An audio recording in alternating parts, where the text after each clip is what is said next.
of the TriCast.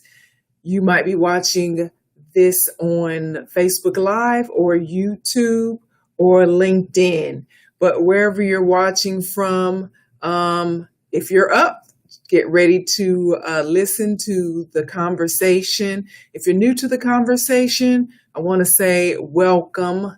Welcome to my journal. If you are a frequent viewer and listener, I want to say welcome back to you.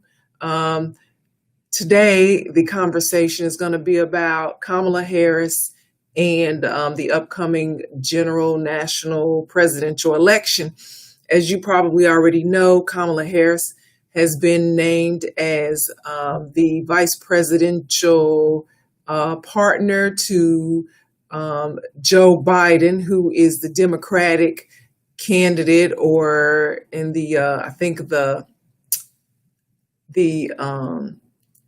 what's that called, where they go and nominate. He hasn't been officially nominated at the convention, but that is coming up soon. So he's gone ahead and claimed Kamala Harris, Senator from California, Kamala Harris, as his vice presidential partner. And so already Donald Trump and a lot of conservatives have come out against her and accusing her of talking about her citizenship, talking about her record as the former Attorney General of California.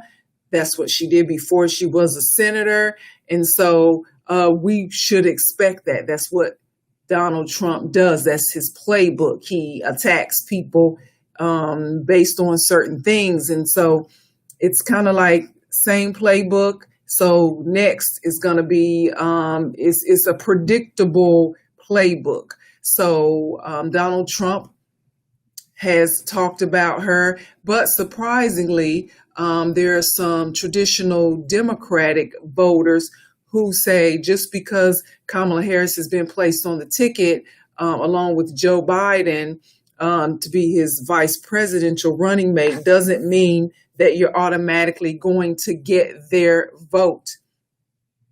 And so Kamala considers herself to be a Black woman. She is the daughter of a Jamaican father, and her mother was South Asian / Indian. And so even though she's not considered to be African American, she is a part of the African diaspora.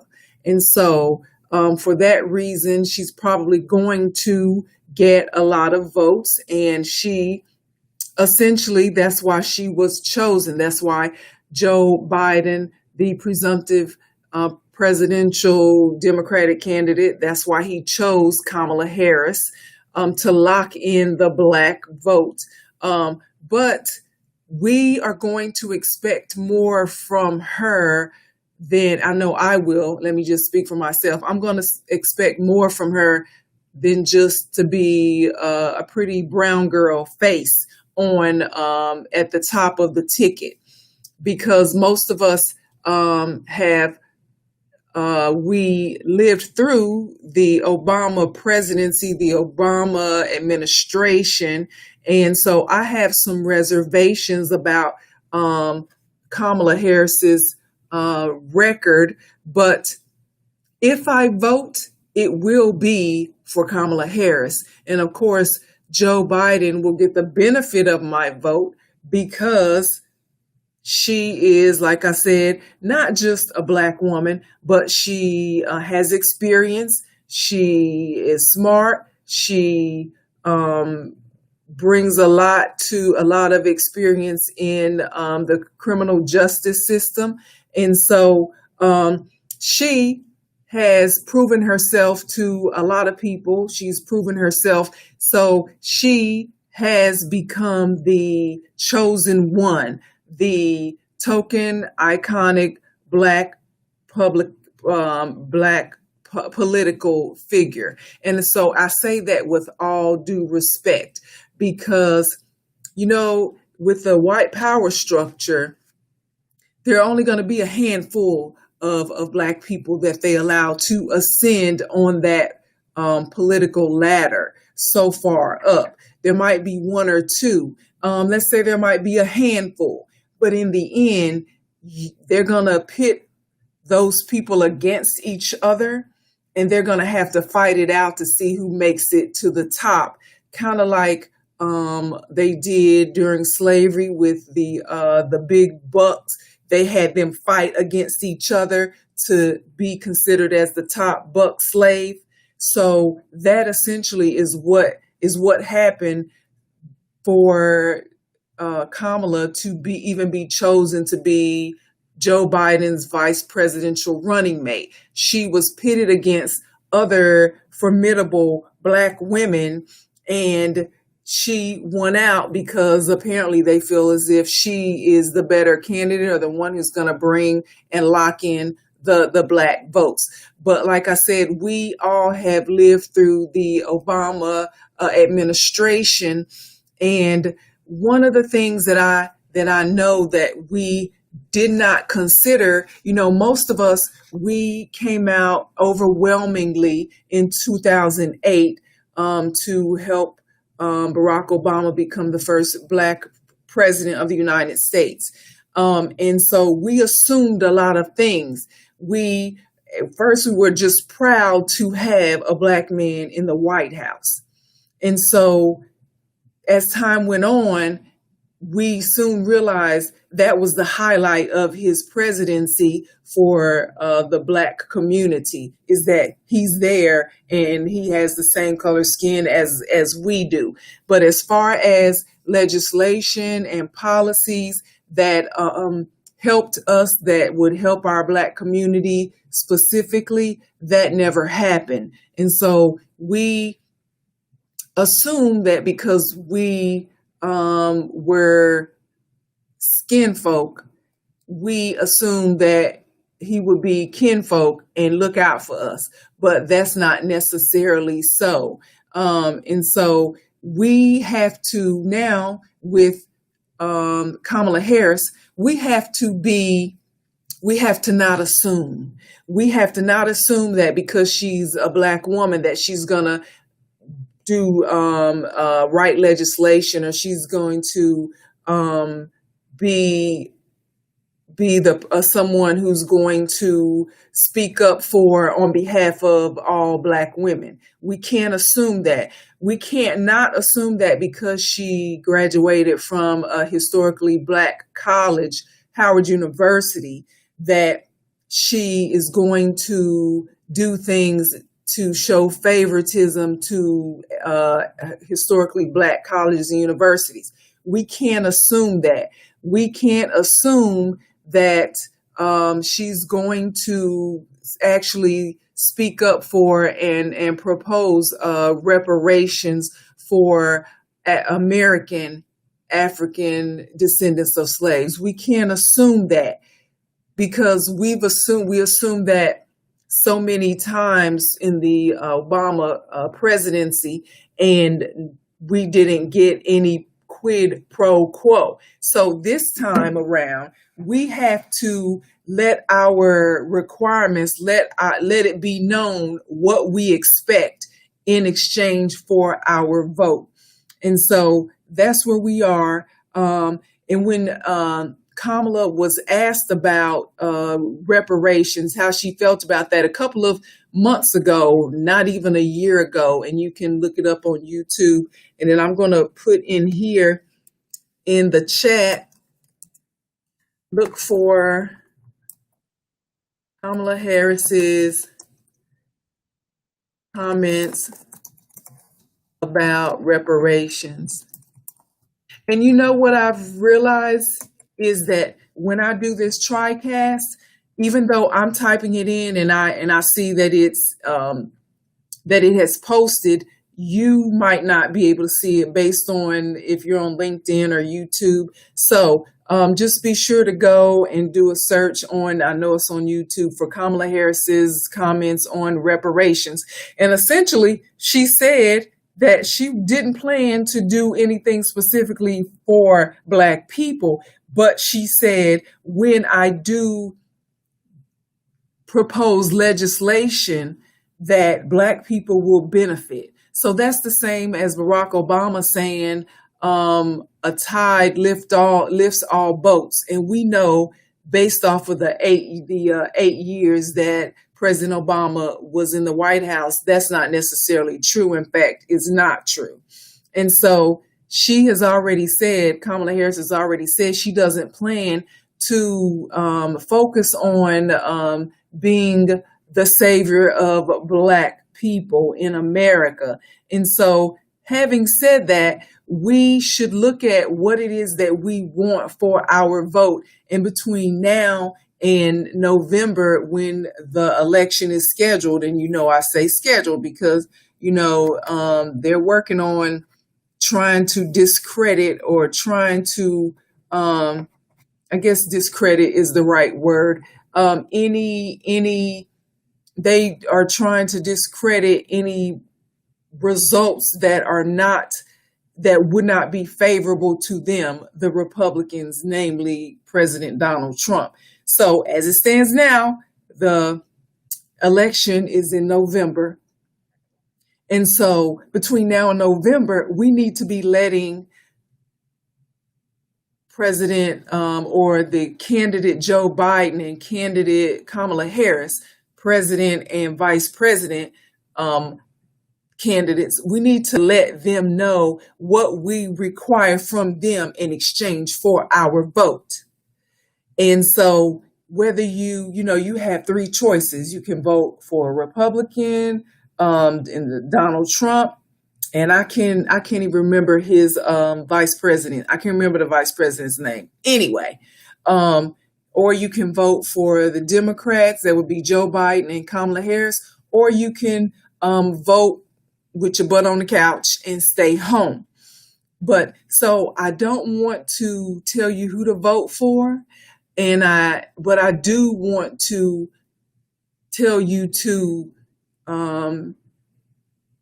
consider the consequences of your decision, whether that's to vote for someone or to not vote for someone or to just stay home and abstain. Consider the consequences of that. And it's kind of like the reason you need to be sure to let people know, in this case, let the candidates know what you expect in exchange for your vote, is because it's kind of like getting married. It's kind of like a man proposes to a woman and they're so excited about getting married. They're so excited about planning for the wedding, but they never really get around to discussing what is it that we want out of this marriage? What do we want to build? What are our common goals going to be in this marriage? And they don't do that. And then after the marriage, they're upset and confused as to why the other person isn't doing what the first person expected to be done. So you gotta sit down, whether it's a marriage, whether it's a friendship, whether it's a business agreement, whether it's a job, you need to know, what is it that you expect from me? And what do I expect from you in exchange for me entering into this agreement? I remember when I was in high school and, little guys would ask me to be their girlfriend. And I would ask them, what do you want from me? What does it mean to be your girlfriend? And, they would say, but first I would start off, when people say, oh, you're so beautiful, or I want you to be my girlfriend. I would ask, why do you want me to be your girlfriend? What is it about me that says that you want me to be your girlfriend?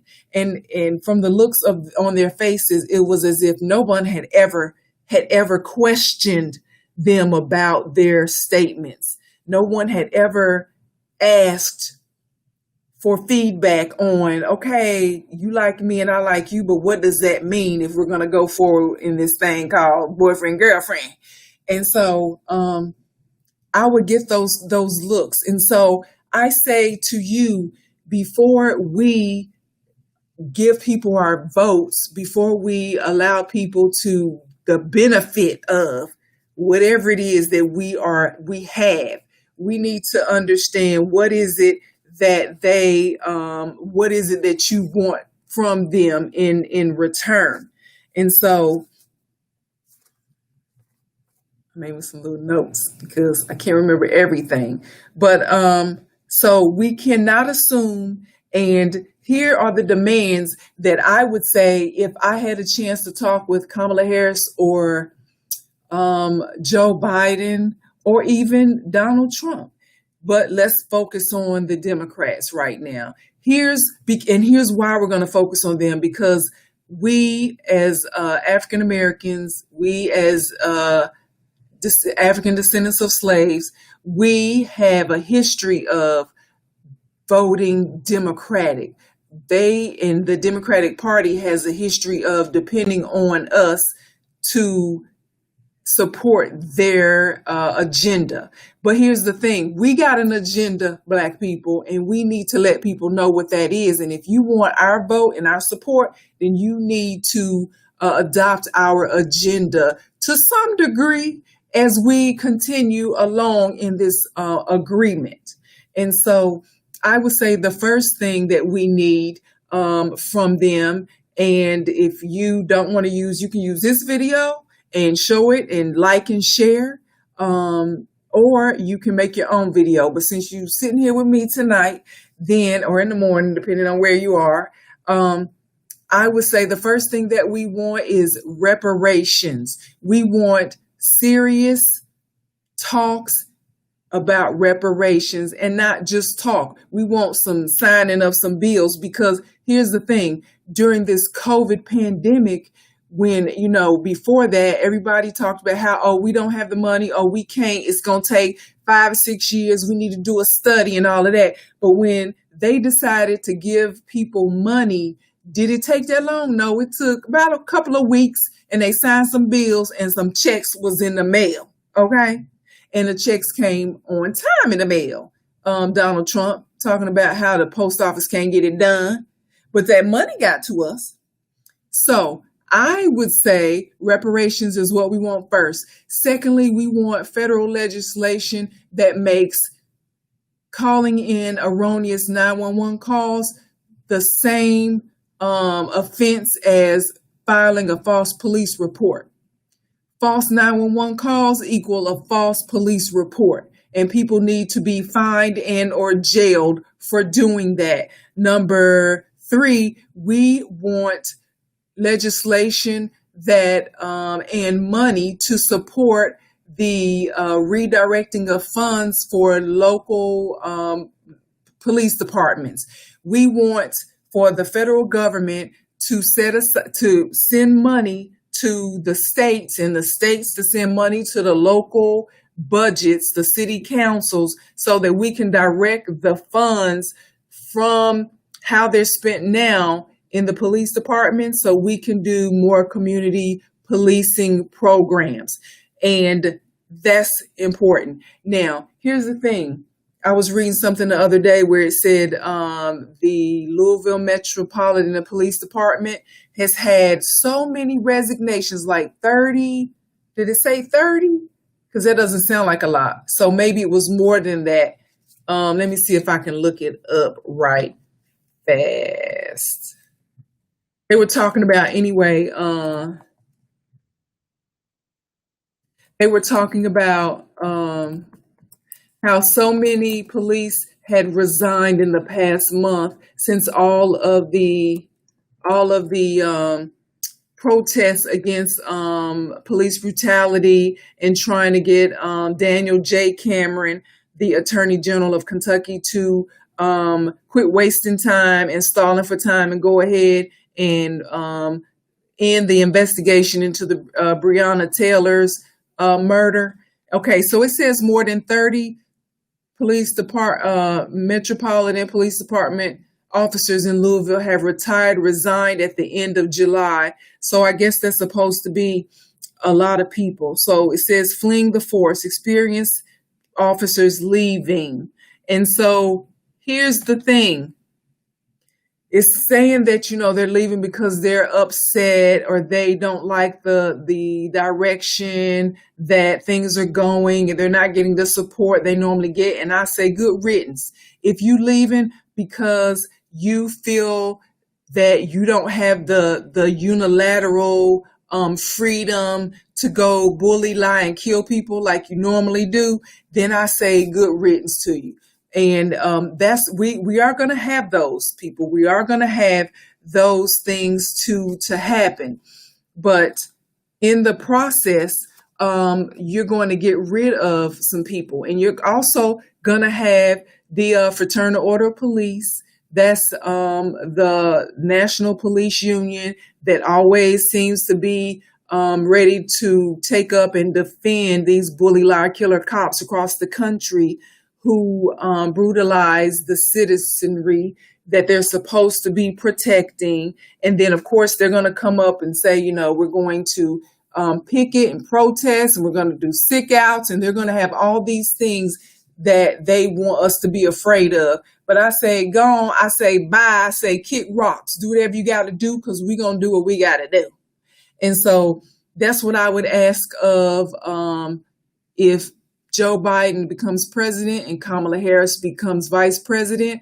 I want them to issue legislation to address and approve reparations. And I would prefer for them to say this before the election. We don't want no, oh yeah, we'll get you afterwards. We want them to come out and say it before the election. We want them to propose federal legislation. The 911 erroneous calls are the same as filing a false police report.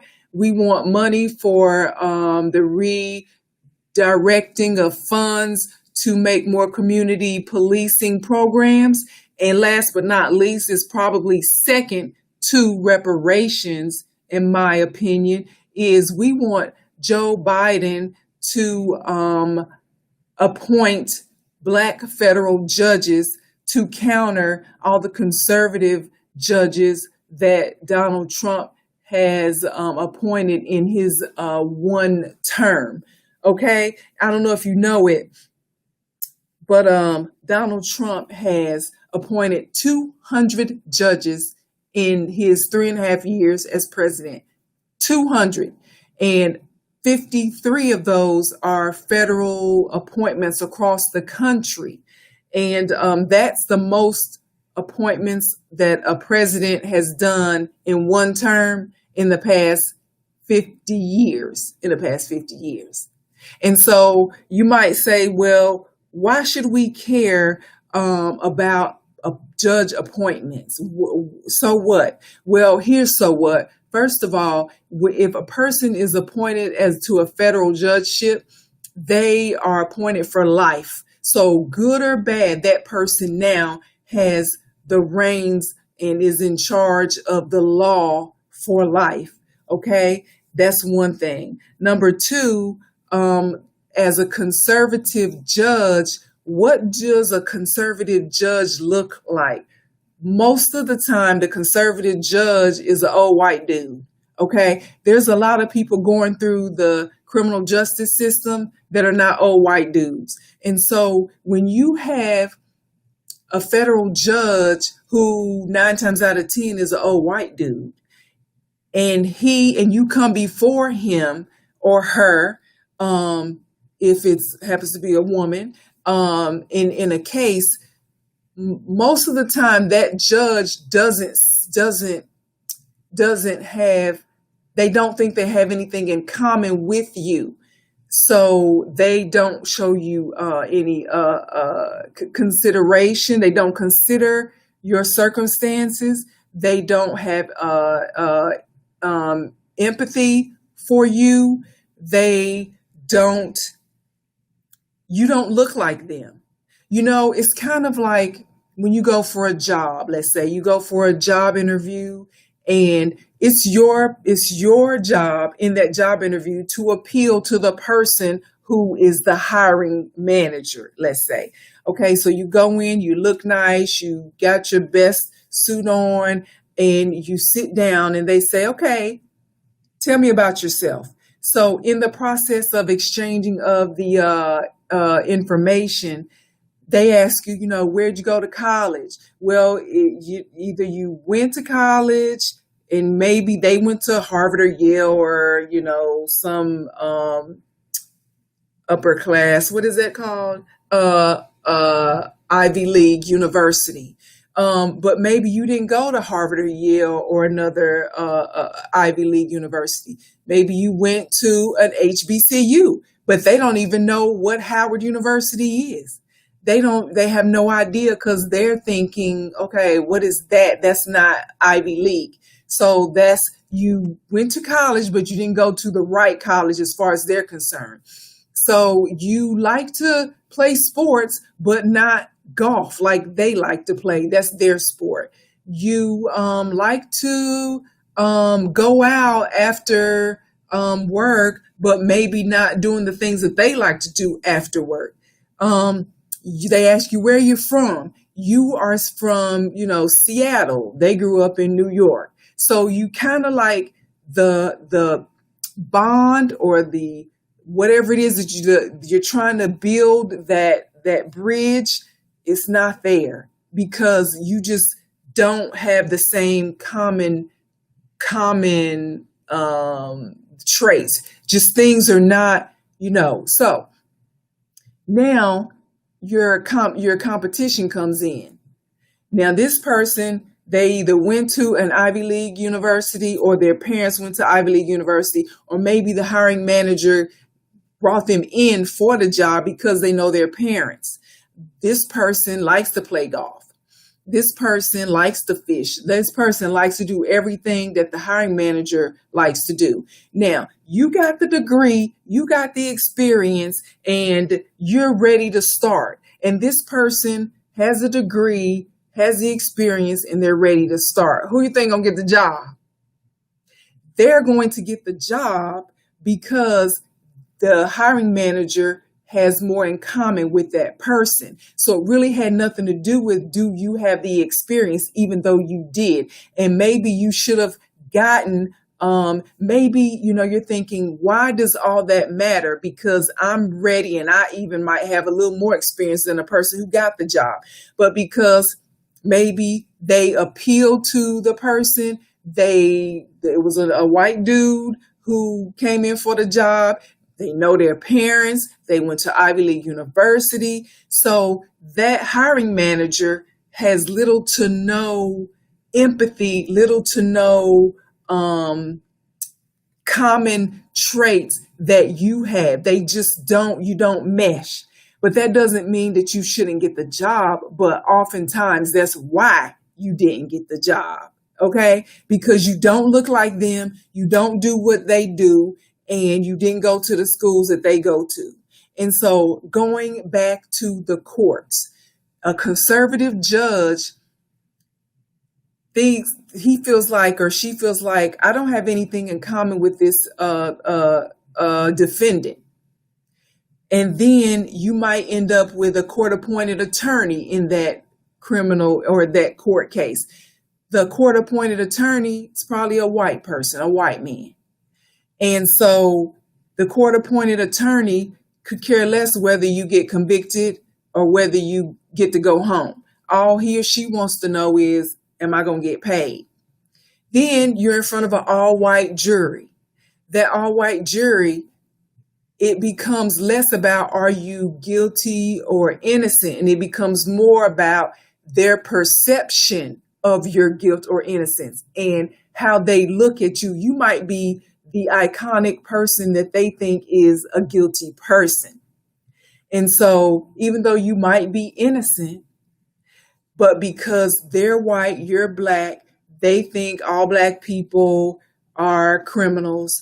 The court-appointed attorney doesn't have anything in common with you.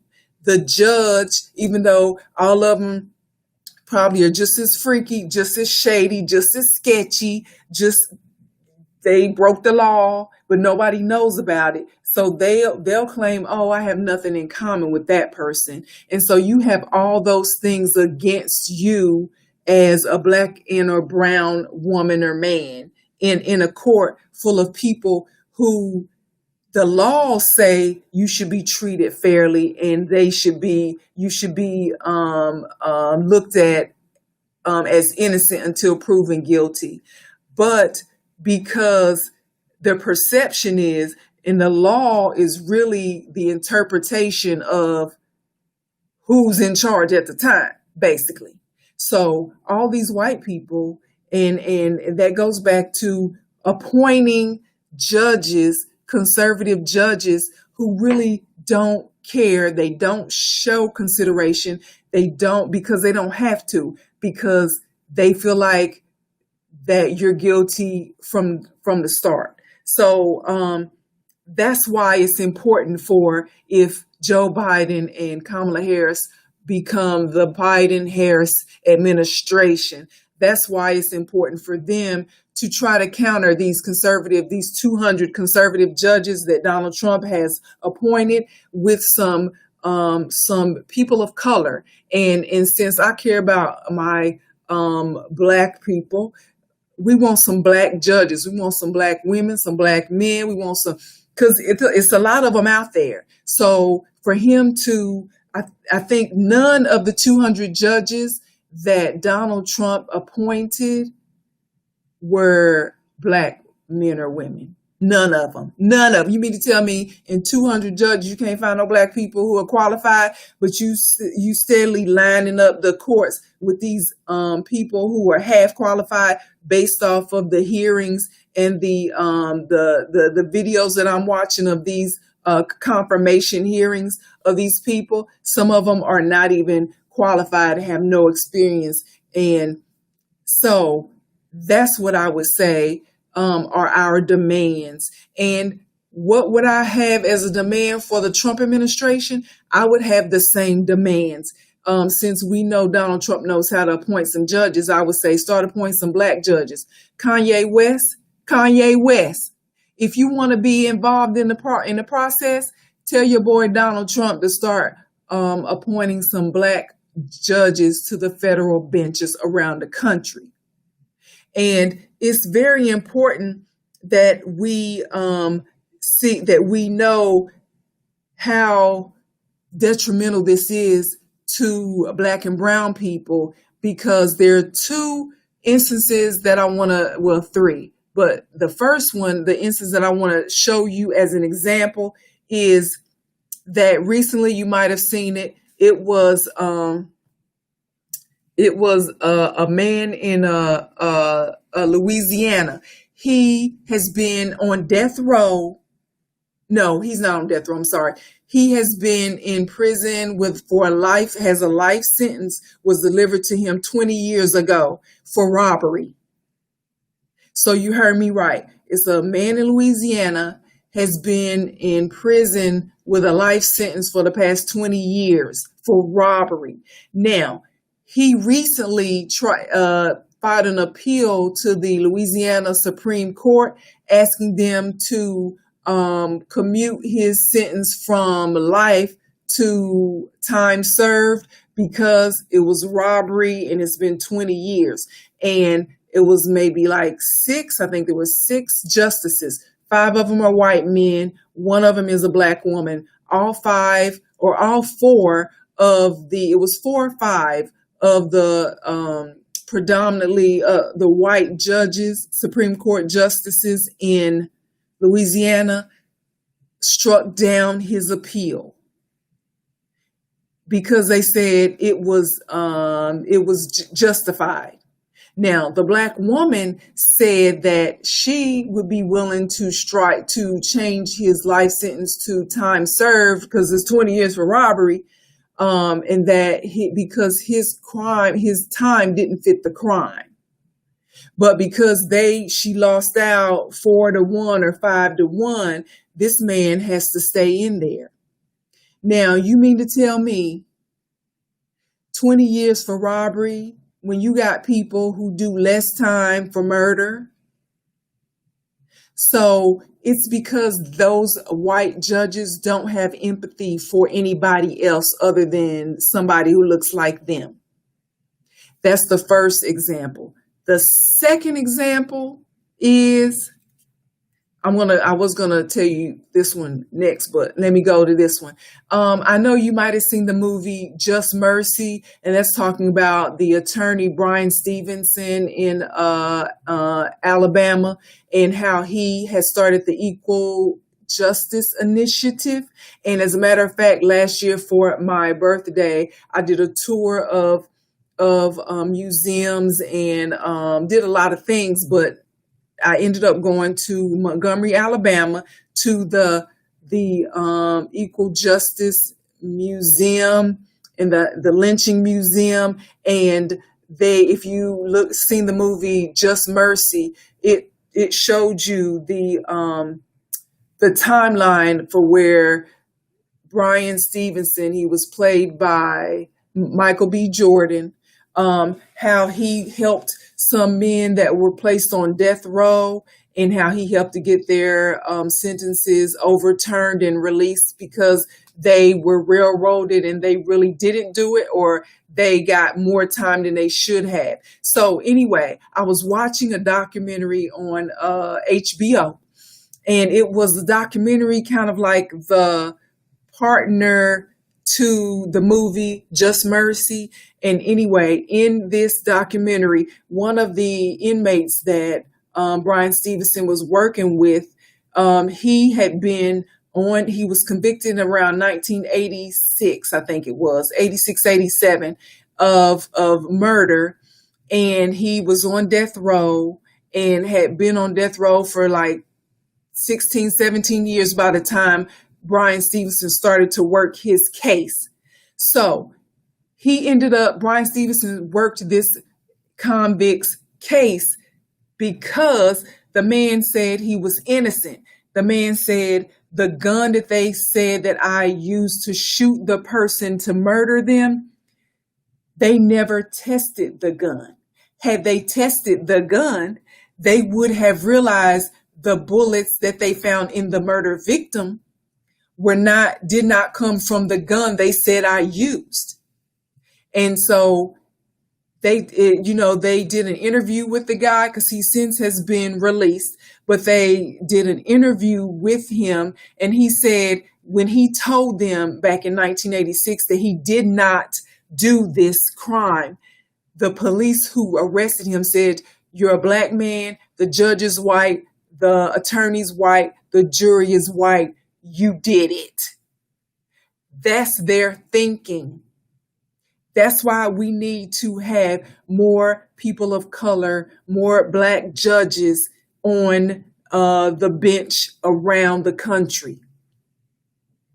And so fast forward from 86, the man was convicted on death row, and he ends up meeting up with Brian Stevenson, the attorney, who then went to the attorney generals of Alabama. Now, this was 3 different attorney generals that went through that were a part of the process. And all Brian Stevenson, the attorney, wanted them to do was test the gun against the bullets. And that should be enough for you to grant my client a new trial. Do you know these 3 attorney generals of Alabama, white people, white men, said they would not test the gun. It would only take an hour. It would take like minutes for you to test the gun or retest the gun, because I think, according to what I remember about the cases, they never actually tested the bullets to begin with. They just assumed that he did it, because had they tested it, they probably would have realized it wasn't the gun that they claimed did it, and he might have gotten found not guilty. But who knows? But anyway, these attorney generals were in a position to help this man get a new trial at the least and release him at best. Do you know they refused, so much so that it took like 5 years or so between the first attorney general to the third attorney general who would not test the gun? And Brian Stevenson filed with the U.S. Supreme Court to try to get this guy a new trial. And the U.S. Supreme Court, after looking at the evidence, said he deserves a new trial. Now, or they said he's not guilty because in the process they did test the gun. The U.S. Supreme Court said that he should get a new trial. And so I guess in preparing for the new trial, the prosecutor at that time tested the gun and said, this ain't the gun. And they released this man after 25 years. That's why we need more Black federal judges, more women federal judges, more people of color federal judges on the appeals court. That's my second example. My third example, and I'm going to let you go because I don't know how long I've been talking. Let me see if I have even a... Wow. I don't know if that says... No. Because I call myself being concise and to the point. But at any rate, one more thing and I'm going to let you go. I don't know if you've heard, but I live in Dallas. And so I live maybe not even 6 or 7 miles from where Botham Jean was shot and killed in his apartment by then Dallas police officer Amber Geiger. Okay, so I lived there, and I was there during the trial, and she was charged with murder, was convicted of murder, was only sentenced to 10 years. Could have got life, but they gave the girl 10 years. So now she cried how remorseful she was and all of that, the tears, hugging up his brother and all of this, hugging up the judge, everybody hugging everybody. And they gave the girl 10 years and she claims she's so remorseful. But I don't know if you heard, but her attorney just filed a motion. They're trying to get her conviction overturned because in the state of Texas, you can be charged with murder, or you can be charged with manslaughter, or you can be charged with criminal negligent homicide. Now, of course, murder has its own sentencing ranges, and so does manslaughter. But if you are convicted of criminal negligent homicide, then you only have to serve 180 days. That's like 6 months in prison before you can be released. So Amber Geiger's attorneys are now, right now, because they just filed it like the 4th or the 6th of August, they're trying to get her murder conviction turned to criminally negligent homicide. So because it's been 6 months, if the appeals court, the 5th District Appeals Court of Texas, which is in Dallas, if they allow her to change her murder charges to criminal negligent homicide, Amber Geiger can be released. That's, if I cursed, that would be right now what I would say. That's disgusting. Because you killed a man sitting in his underwear eating ice cream in his own house. And now you think you're supposed to get out of prison in 180 days. And here's what's crazy. If these judges think that her white privilege is enough to change the law for her, she walked in the front door of the prison, and now less than a year later, she gonna walk out the back door. Why? Because we got judges who are just as prejudiced as the people who they are sentencing, who they are trying in their courts. And that's not to say all white people are a certain way and all black people are a certain way. But I tell you this, empathy, if you have empathy, it's because you see yourself in that other person and you treat them accordingly. You're going to be hard pressed to find an old white dude to have empathy for a dead black man. Okay. It's just, you're going to be hard pressed. And so that's why going back to these federal appointments and going back to asking questions of people who claim they want to represent you, you have to know, what is it that they plan to do, and how do they plan to represent you. And if their answers don't match up with how you see yourself being represented, then baby, you don't need to vote for them. And that's why we as ADOS, African descendants of slaves, that's why we as African immigrants, that's why we as Black Dominicans, Black Cubans, Jamaicans, every hue of the African diaspora, that's why we need to come together and create our own political party, because so many people claim to be for us when they need us. But when we need them to stand up for us and have empathy for us in certain situations, because we know everybody who goes in front of a judge in a court is not guilty. Some people just get caught up in the system, and you need for somebody to understand your plight. And sometimes you're guilty and you need to go to jail. But most of the time, you need for somebody to have empathy and concern for you and to consider your circumstances. And that's why we are having such a problem today, because the people in charge of the criminal justice system, the people in charge of making the laws in the state house and in the courthouse and in the on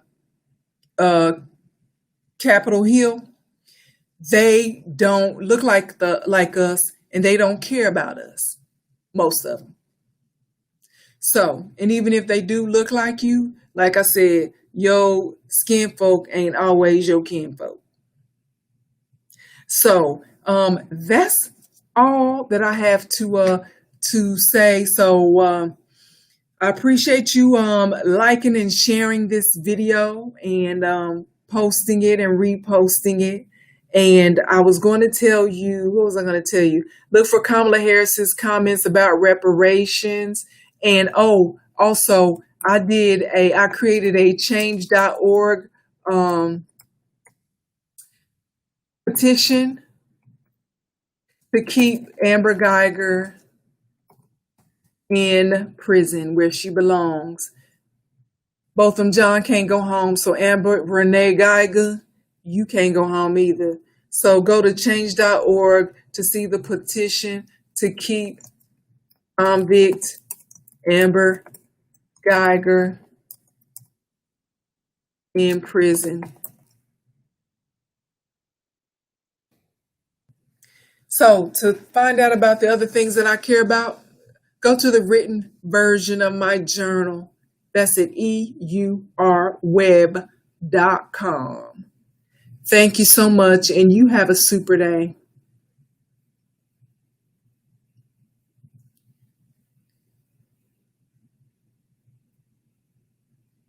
Oh.